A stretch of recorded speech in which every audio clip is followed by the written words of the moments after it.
Hello students, welcome back to my channel.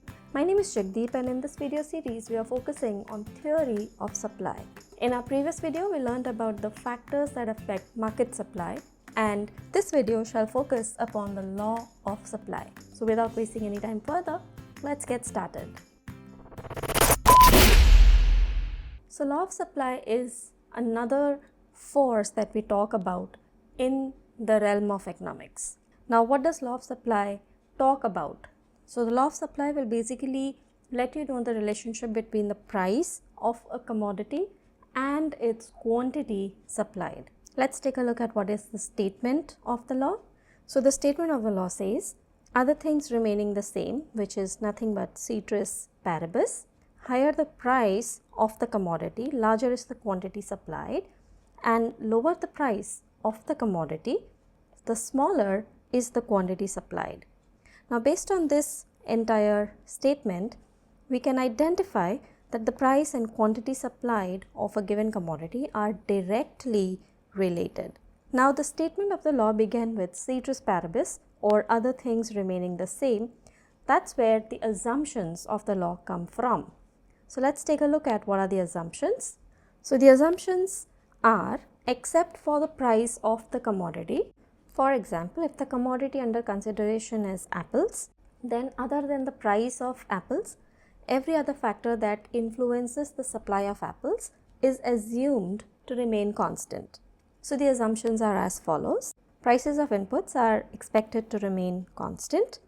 Likewise, the state of technology is also assumed to remain constant. That means it does not change. The taxation policy of the government remains unchanged. Goals of the firms are also assumed to remain unchanged. Likewise, the prices of related goods, that means the prices of substitutes and complements, are also assumed to remain constant.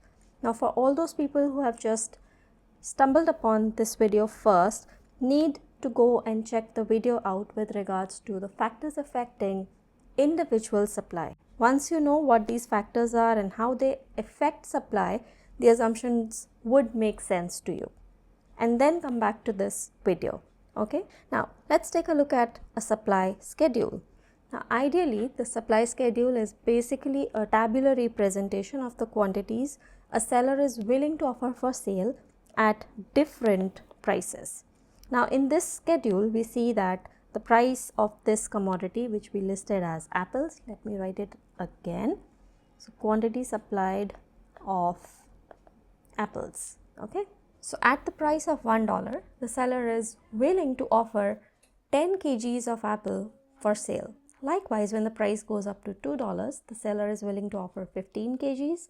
At the price of $3, the seller is willing to offer 20 kgs of apples for sale. And at the price of $4, the seller is willing to offer 25 kgs of apples for sale. Now if we carefully observe, as the price of apples increases, its quantity supplied also goes up. This is what you mean by a direct relationship. Let's take a look at how it would look like on a graph. So we have price on the y-axis, quantity supplied on the x-axis. Let's put the figures in real quick.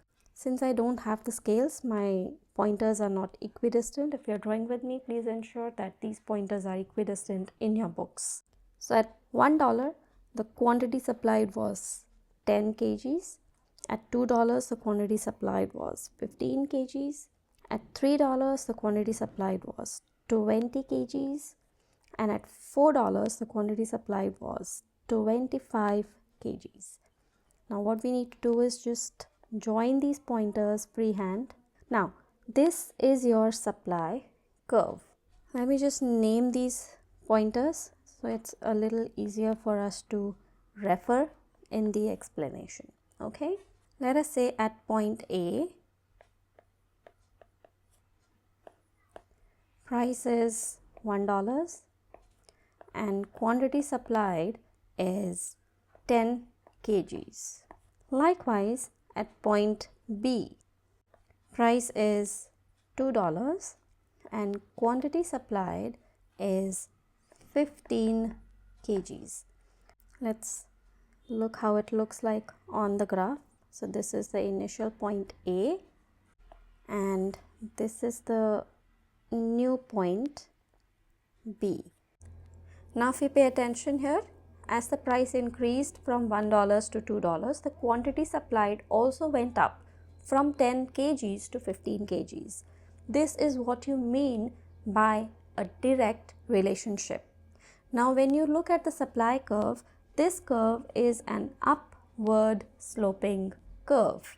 How did the demand curve slope? If you could not answer this question, please click on the I button to revise the law of demand.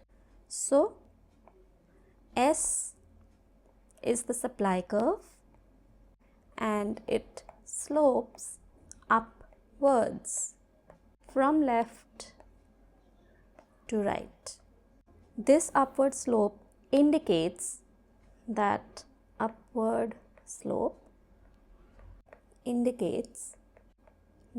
price and quantity supplied are directly, or you could also say positively, related. In our next video, we shall take a look at why the supply curve slopes upwards. If you find my teaching helpful and you want to learn from me directly, the details on how to connect with me are in the description box. Students, if you like my videos, please do like and share my videos with your friends. If you find learning through long videos daunting, you could also follow me over my Instagram channel. Alright students, I'll meet you in another video. Until then, bye now. Take care.